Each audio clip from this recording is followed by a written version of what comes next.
you're somebody that's had big goals and you always talk about doing things, I'm going to lose the weight, I'm going to follow through, I'm going to make it happen, and you say it over and over again, but you can tell there's a part of you that doesn't trust yourself, here's what I want you to do. Start small. Start really small and repair that relationship with yourself.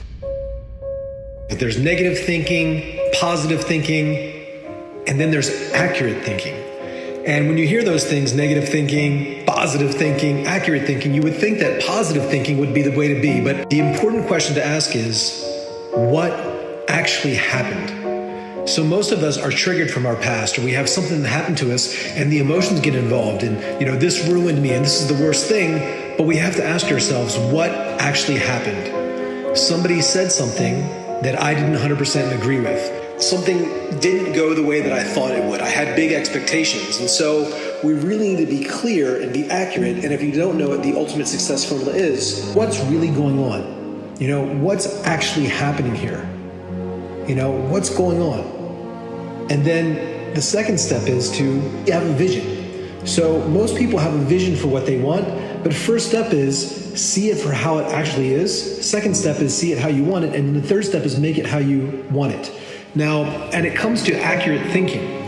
It's really important when we write down goals. It's really important when we get, even in our own personal journal, it's really important not to write down these huge things like I'm going to make $1 billion and all of that. Some people can write that down. Most people cannot.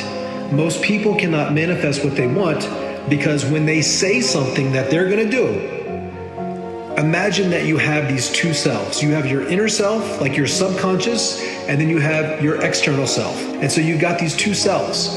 If your conscious mind is always making these big promises internally and you don't follow through, internally, it's like this part of you starts to say, you know what?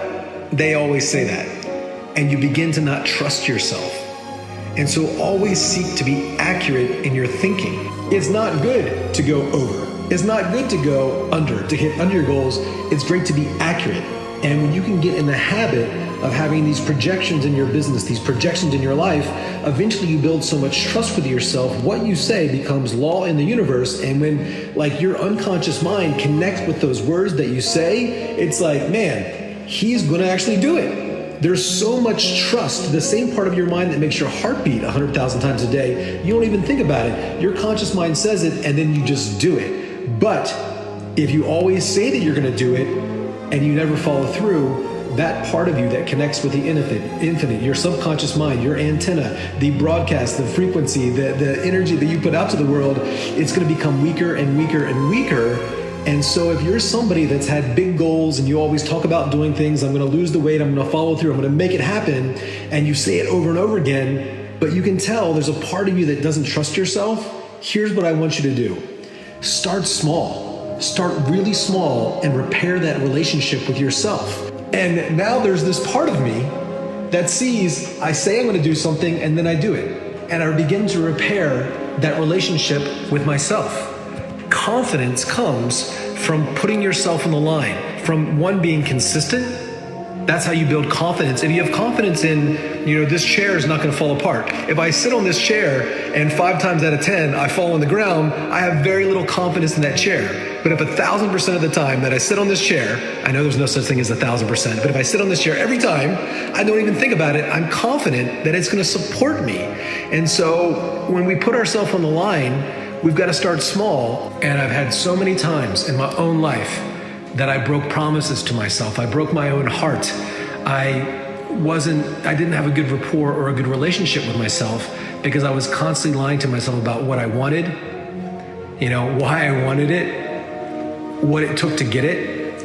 And then when it didn't happen, I got mad at other people and mad at myself, but really it was just because I wasn't honest with myself. And so you might have to repair that relationship with yourself. And whether it's in journaling or meditation or just having a good relationship with anybody requires you to, 1, spend time with them, and 2, to keep your word. So as you write down your goals and you review your weeks and your months and everything that you want, it's great to think 10x and it's great to be a big thinker, but first let's see it how it is. Let's be accurate. And there's lead indicators and there's lag indicators. Don't get them mixed up. There's consistent things that we need to do every day. You know, you lay this brick as perfectly as a brick can be laid, and pretty soon you will have a wall. You can use that wall to build more walls and higher walls and extra floors, and then you can build a castle in the sky, anything that you want.